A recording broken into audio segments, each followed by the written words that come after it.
पाठ्य पुस्तक विधि। आज का जो प्रकरण है वह है पाठ्य पुस्तक विधि। पाठ्य पुस्तक विधि क्या होता है, इसके क्या लाभ हानि, इस पर हम लोग चर्चा करेंगे। पहले निश्चित रूप से चर्चा कर लें कि पाठ्य पुस्तक विधि होता क्या है। ज्ञान प्राप्ति के लिए हम लोग विभिन्न से शिक्षण विधियों का प्रयोग करते हैं। ज्ञान के संचार के लिए, विद्यार्थियों को नवीन ज्ञान से अवगत कराने के लिए, विभिन्न तरह के जो हमारी शिक्षण विधियां है उसका हम लोग उपयोग करते हैं।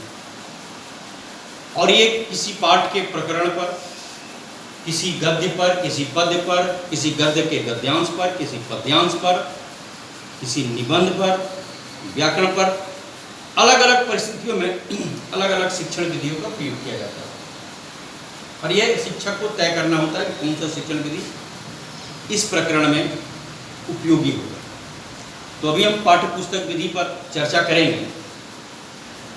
तो मैं प्रारंभ से बता दूं, विद्यार्थियों के ज्ञान के स्तर की मैं बात कर रहा हूँ। विद्यार्थी ज्ञान तथा अनुभव की प्राप्ति दो तरीके से करते हैं। मैं बात कर रहा हूँ विद्यार्थियों के लिए ज्ञान की प्राप्ति की। तो विद्यार्थी ज्ञान तथा अनुभव की प्राप्ति दो तरीके से करते हैं। क्या तरीका है? तो पहला प्रत्यक्ष रूप से तथा दूसरा अप्रत्यक्ष रूप से। ज्ञान की प्राप्ति दो तरीके से, एक प्रत्यक्ष रूप से और दूसरा अप्रत्यक्ष रूप से। प्रत्यक्ष रूप से कैसे ज्ञान की प्राप्ति करते हैं? विद्यार्थी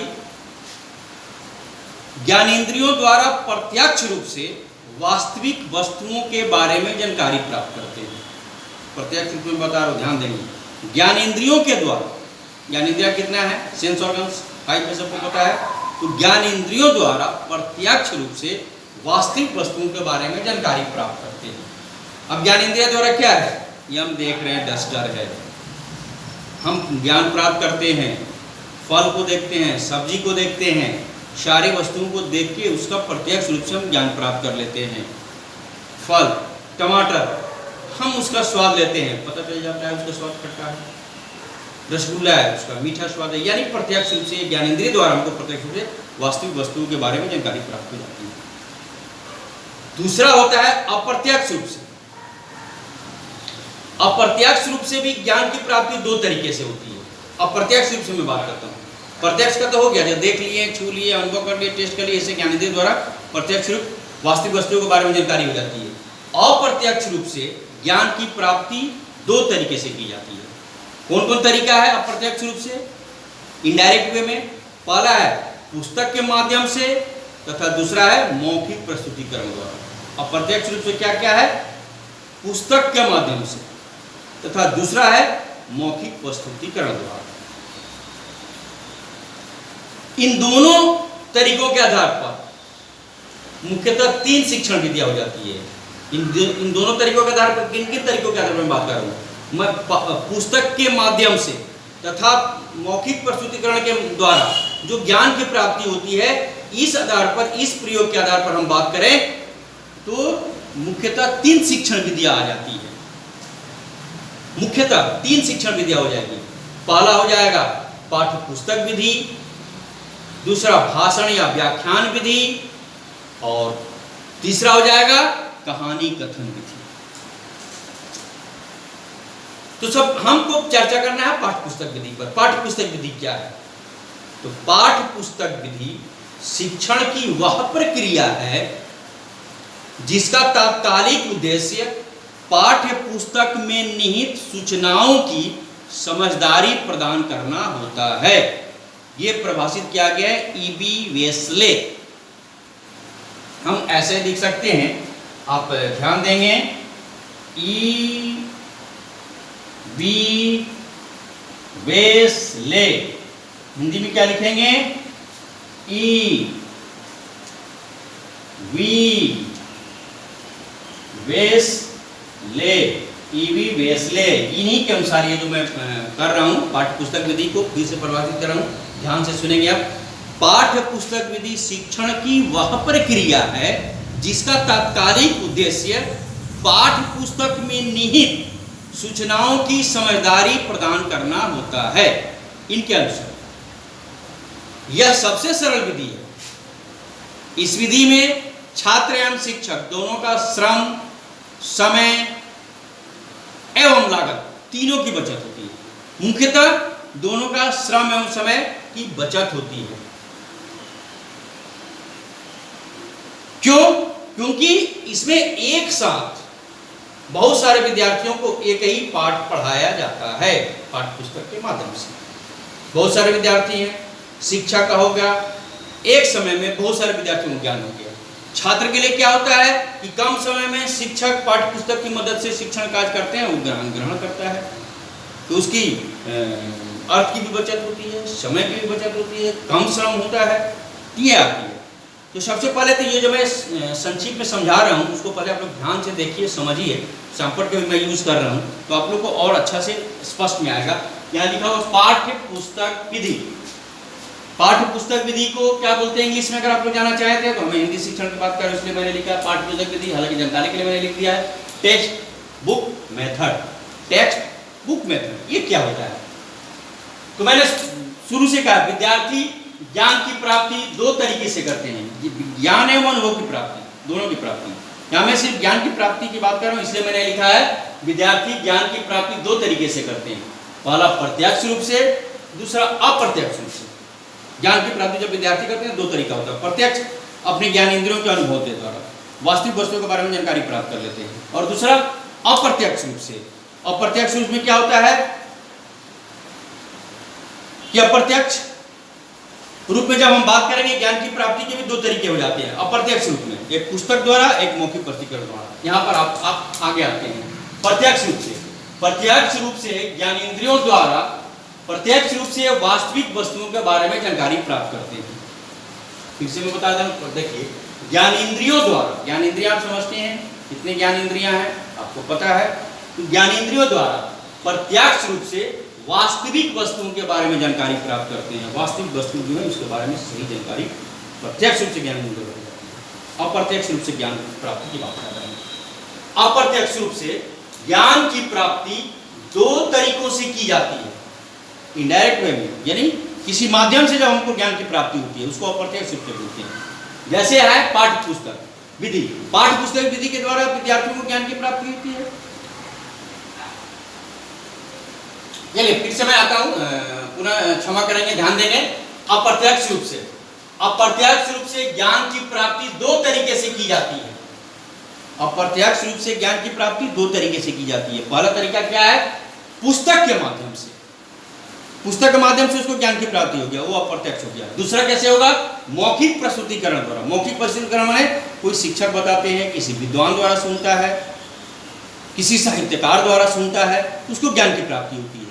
तो यहाँ भी अप्रत्यक्ष रूप से दो तरीका हो गया। पहला तरीका क्या हो गया? पुस्तक के माध्यम से ज्ञान की प्राप्ति, और दूसरा हो गया मौखिक प्रस्तुतिकरण द्वारा। ठीक है, अब आगे बढ़ते हैं। इन दोनों तरीकों के आधार पर तीन शिक्षण विधियां होती है, मुख्यतः तीन शिक्षण विधियां। ये दोनों क्या है? पुस्तक के माध्यम से और मौखिक प्रस्तुतिकरण द्वारा जब ज्ञान की प्राप्ति होती है तो शिक्षण विधियां तीन तरह की इसमें हो जाती है। क्या क्या है शिक्षण विधियां?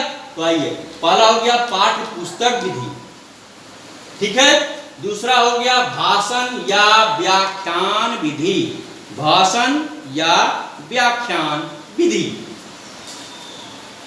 और तीसरा हो गया कहानी कथन विधि, ठीक है। लेकिन हमको चर्चा क्या करना है? ये पाठ्य पुस्तक विधि पर। हम किस पर चर्चा करने जा रहे हैं? पाठ्य पुस्तक विधि।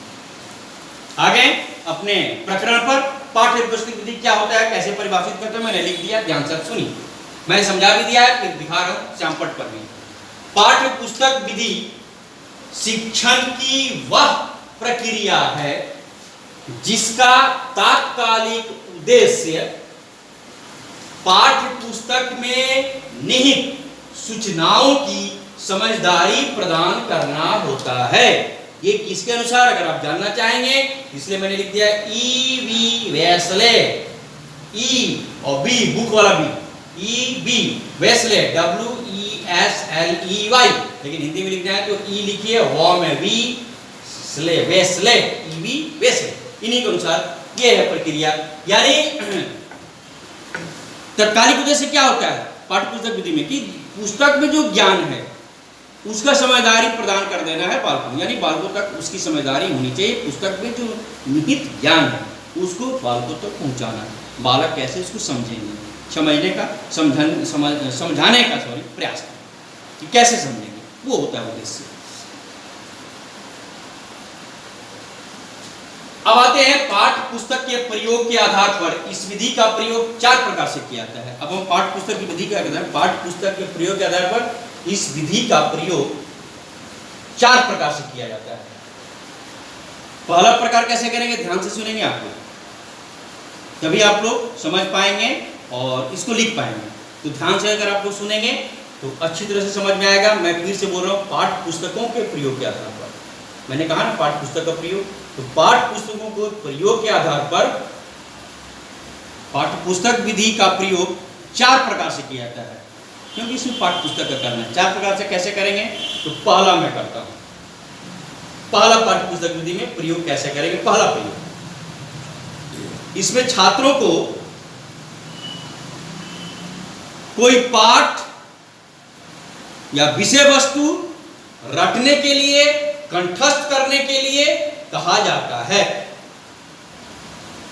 यानी शिक्षक विद्यार्थी को कोई पाठ या विषय वस्तु या प्रकरण अथवा पृष्ठ घर से रटने के लिए या कंठस्थ करने के लिए कहते हैं और अगले दिन कक्षा में सुनते हैं। यानी पाठ्य पुस्तक का कोई विषय वस्तु है, कोई पाठ है, कोई प्रकरण है, कोई पृष्ठ है, विद्यार्थियों को बोल दिए कि घर से रट के लाना है, इसको कंठस्थ करके लाना है, और अगला दिन शिक्षक सुनते हैं, बालक सुनाता है। प्राचीन काल में यह विधि अधिक प्रचलित थी। उस समय विद्यार्थियों को दंड देने का भी विधान था। यानी जो विद्यार्थी पाठ को कंठस्थ नहीं कर सके, सुना नहीं सके, उन्हें दंड भी दिया जाता था। ये पहला विधि हो गया कि कोई प्रकरण हुआ, पाठ हुआ, कोई गद्य हुआ, कोई पद्य हो गया, हम जैसे पद्य को दे देते हैं, याद करके ले आओ, बालक क्या करते हैं, उसको कंठस्थ करते हैं, घर में रटते हैं, रट के आने के बाद अगला दिन सुनाते हैं। तो ये पहला ये प्रयोग होता है पाठ्य पुस्तक का प्रयोग। कहाँ से याद करेगा बालक, पुस्तक से। ये पाठ्य पुस्तक विधि होती है।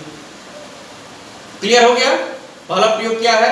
अब मैं दूसरे प्रयोग पर आता हूँ। पहला प्रयोग मैंने यहाँ शॉर्ट में लिखा है, यहाँ छात्रा में, कि छात्रों को कोई पाठ और अथवा विषय वस्तु हो या प्रकरण बोलिए या कोई पृष्ठ बोलिए, पृष्ठ को कंठस्थ करने को कहा जाता है। डॉट डॉट में दिया हूं मैंने, आगे में जो मैं समझा रहा हूं। यानी शिक्षक किसी विद्यार्थी को कोई गद्यांश, कोई पद्यांश, कोई पाठ, कोई विषय वस्तु, कोई प्रकरण, कोई पृष्ठ रटने के लिए, कंठस्थ करने के लिए दे देते हैं कि जाओ घर से याद करके आना।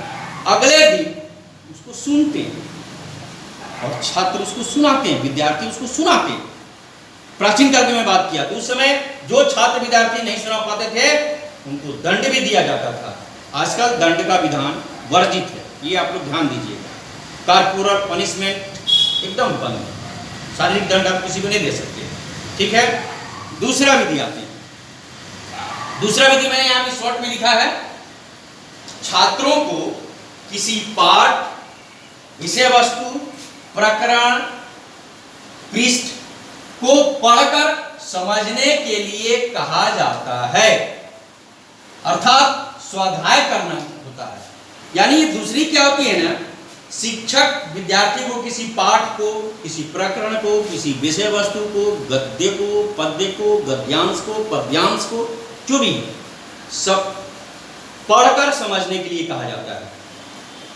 अर्थात किसी पाठ का या प्रकरण का, विषय वस्तु का बालक को, विद्यार्थी को स्वाध्याय करना होता है और शिक्षक विद्यार्थी से उस पाठ के बारे में पूछते हैं, विद्यार्थी उसका वर्णन करता है।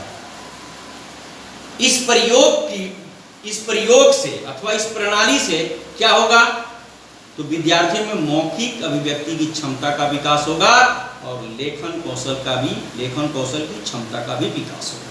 कैसे, बालक पाठ को अपने से पढ़ेंगे, यहाँ रटना कम, समझना अधिक होता है। पहला में रटने या कंठस्थ करने पर बल दिया जाता था, यहाँ क्या है, बालक को स्वाध्याय करना है, यानी अध्ययन करके गद्यांश को पद्यांश को समझना है, पढ़ना है, उसको समझ के फिर अगला दिन बोलना भी है, लिखना भी होता है कभी कभी।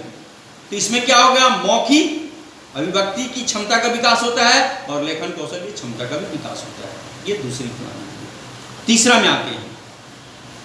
तीसरा क्या है, पाठ या विषय वस्तु को कई भागों में विभक्त कर विद्यार्थियों को गृह कार्य दिया जाता है, विद्यार्थी उसे पूरा करते हैं। तीसरा पाठ्य पुस्तक का प्रयोग क्या है, पाठ को या प्रकरण को कई भागों में विभक्त किया जाता है, छोटे छोटे, गद्य को गद्यांश में, पद को पद्यांश में, छोटे छोटे भागों में विभक्त कर विद्यार्थी को गृह कार्य दिया जाता है कि ये गृह कार्य में करके लाना है, विद्यार्थी उसे पूर्ण करते हैं। जैसे मैं बताता हूँ, कोई पद्यांश का भावार्थ लिखने दिया जाता है, गद्यांश का सारांश लिखने के लिए दिया जाता है, विद्यार्थी गद्यांश का या पद्यांश का सारांश या भावार्थ लिख कर लाते हैं। यानी सबसे पहले उसको पाठ्य पुस्तक में पढ़ते हैं, उसको समझते हैं, उसका सारांश लिखते हैं, उसका भावार्थ लिखते हैं। कहाँ लिखते हैं, तो गृह कार्य में जाता है कि ये आपको ये गद्यांश का अर्थ लिख के लाना है, इस पद्यांश का भावार्थ लिख कर लाना है, विद्यार्थी को गृह कार्य दिया जाता है। और कक्ष में आने के बाद शिक्षक और विद्यार्थी उस प्रकरण पर, उस विषय वस्तु पर, उस पाठ पर जो भी आप दिए हैं, गद्यांश पर, पद्यांश पर, उस पर चर्चा करते हैं। ये तीसरा विधि होता है। चौथा विधि क्या है, चौथा प्रयोग क्या है, आप यहां देखिए, शिक्षक पाठ्य पुस्तक की सहायता से शिक्षण कार्य करते हैं। शिक्षक किसी पाठ, विषय वस्तु, प्रकरण को पुस्तक की सहायता से समझाते हुए पाठ का विकास करते हैं। यानी चौथा विधि में क्या होता है, शिक्षक अपना शिक्षण कार्य परंपरागत तरीकों से करते हैं। वे पाठ्य पुस्तक की मदद से किसी पाठ को या प्रकरण को आगे बढ़ाते हैं, समझाते हुए पाठ का विकास करते हैं, आगे बढ़ते चले जाते हैं। उस समय क्या करते हैं शिक्षक पाठ्य पुस्तक ले लेते हैं, सारे विद्यार्थियों को बोल देते हैं कि पुस्तक खोल के देख। शिक्षक पुस्तक पढ़ते जाते हैं, उसमें जो कठिन निवारण करते जाते हैं, यानी कठिन शब्दों का अर्थ बताते जाते हैं, उसका भावार्थ बताते जाते हैं, सारांश बताते जाते हैं। बालक अपने पुस्तक में देखते रहते हैं, उस भावार्थ को, अर्थ को समझते रहते हैं और उसको असाइनमेंट वर्क के रूप में दिया जाता है। अंत में क्या करते हैं, गृह कार्य देते हैं कि आपको इसको करके लाना है, समझ के लाना है। यानी पूर्ण रूप से पाठ्य पुस्तक सबके पास होता है, शिक्षक के पास भी, सारे विद्यार्थियों के पास भी। शिक्षक क्या करते हैं, कोई पाठ हो गया, कोई प्रकरण हो गया, कोई विषय वस्तु है, गद्यांश है या पद्यांश है, उसको पढ़ते जाते हैं पाठ्य पुस्तक की सहायता से। विद्यार्थी अपने पुस्तकों को ध्यान से देखते हैं और शिक्षक की बातों को सुनते हैं, शिक्षक समझाते चले जाते हैं, पाठ का विकास होते जाता है और अंत में गृह कार्य दे देते हैं और ये उनका शिक्षण कार्य समाप्त होता है। तो ये होता है, ये 4 प्रकार के होते हैं जो मैंने बताया। तो यहाँ अब ये पाठ्य पुस्तक का जो पाठ्य पुस्तकों के प्रयोग के आधार पर मैंने जो बताया कि विधि 4 प्रकार से विधि प्रयोग करता है, चारों प्रकार पर मैंने चर्चा कर दिया, यहाँ मैंने सैंपल पर दिखा दिया। अब हम आते हैं कि पाठ्य पुस्तक विधि के लाभ क्या है और इसके हानि क्या है। तो अगले बार हम चर्चा करेंगे, यानी इससे आगे, अगले बार मतलब अभी भी मैं चर्चा कर रहा हूँ। ये जो टॉपिक अगर आप समझ गए हैं तो अगला मेरा इसी में है कि पाठ्य पुस्तक विधि के लाभ एवं हानि। पाठ्य पुस्तक का मैं लाभ एवं हानि बता रहा हूँ। पाठ्य पुस्तक विधि के लाभ एवं हानि, यानी लाभ और दोष, ठीक है ना, इसके लाभ क्या है, इसकी विशेषताएं क्या है और इसमें दोष क्या हानि होती है, इस पर हम चर्चा करने जा रहे हैं। तो इसके जब हम लाभ की बात करें तो मुख्यतः हम इसके 4 लाभों पर चर्चा करेंगे और जब दोष की बात करेंगे तो 5 दोषों पर चर्चा करेंगे। तो पाठ्य पुस्तक विधि से लाभ क्या है, पहला देखिए, पाठ्य पुस्तक विधि द्वारा छात्रों में अध्ययन की अच्छी आदतों का निर्माण किया जाता है। कैसे? पाठ पुस्तक विधि में शिक्षक क्या करते हैं, छात्र को दे दिए, इस पद्यांश को आपको कंठस्थ करके आना है, इस गद्यांश को रट के आना है, इसका सारांश आपको रट के आना है, कंठस्थ करना है। तो बालक अध्ययन करेगा। बालक जो मैं प्रयोग बताया। दूसरा प्रयोग बताया था, शिक्षक क्या करते हैं, किसी गद्यांश को पद्यांश को विद्यार्थियों को गृहकार्य में दे देते हैं कि आपको इसको स्वाध्याय करना है, समझना है, पढ़ना है, अर्थ को समझ के आना है, फिर बताना है। स्वाध्याय करना पड़ता है उसको। कक्षा में भी शिक्षक क्या करते हैं, पाठ्यपुस्तक से पढ़ाते रहते हैं, बालक पढ़ते रहते हैं, तो अध्ययन की अच्छी आदतों का निर्माण होता है। पहला है, पाठ्यपुस्तक विधि द्वारा छात्रों में अध्ययन की अच्छी आदतों का निर्माण किया जाता है। दूसरा, इस विधि से छात्रों एवं शिक्षक दोनों के समय, श्रम एवं धन की बचत होती है।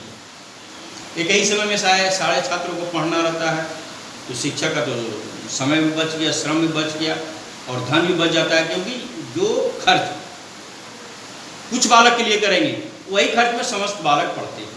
पूरे कक्षा का बालक एक ही पाठ्यपुस्तक से पढ़ता है, हम पढ़ाते हैं और सबके पास पाठ्यपुस्तक रहता है, यानी बालक के पास भी सीमित पाठ्यपुस्तक है, उससे अध्ययन करते हैं। उनके लिए भी समय बच गया, श्रम बच गया, एक शिक्षक पढ़ा दिए, पढ़ लिए, घर में जाकर पढ़ लिए, और धन का भी बचत हो जाता है। तीसरा आते हैं, विद्यार्थी मानसिक रूप से सक्रिय रहते हैं। स्वाध्याय करना पड़ता है, कंठस्थ में तो मानसिक नहीं होता है। हम अगर पहला प्रयोग में देते हुए बालक कंठस्थ करके ले आएंगे, याद करके ले आएंगे, शिक्षक देते हैं, उसमें नहीं। लेकिन जब स्वाध्याय करने के लिए करते हैं, किसी गद्यांश का सारांश लिखने के लिए देते हैं, किसी पद्यांश का भावार्थ लिखने के लिए देते हैं, व्याख्या करने के लिए कहते हैं, तो मानसिक रूप से सक्रिय रहते हैं। शिक्षक जब बताते हैं, पाठ्यपुस्तक से पढ़ाते हैं, तो मानसिक रूप से सक्रिय रहते हैं। तीसरा क्या है, विद्यार्थी मानसिक रूप से सक्रिय रहते हैं। चौथा बात करते हैं, विद्यार्थियों के स्मरण शक्ति का विकास होता है। मैंने पहला प्रयोग में कहा था ना कि बालक को कोई पाठ कंठस्थ करने के लिए दे दिया जाएगा, कोई प्रकरण कंठस्थ करो, कोई पद्य कंठस्थ करके लाओ, पद्यांश कंठस्थ करके लाओ, उसका भावार्थ कंठस्थ करके लाओ, तो स्मरण शक्ति का विकास होता है। तो ये 4 बात है। अब दोष पर आते हैं, इसके दोष क्या है, हानि क्या है। यह पहला इसमें दोष है कि यह विधि विद्यार्थियों में वैज्ञानिक दृष्टिकोण उत्पन्न नहीं करती। वैज्ञानिक दृष्टिकोण नहीं उत्पन्न होता है। क्यों?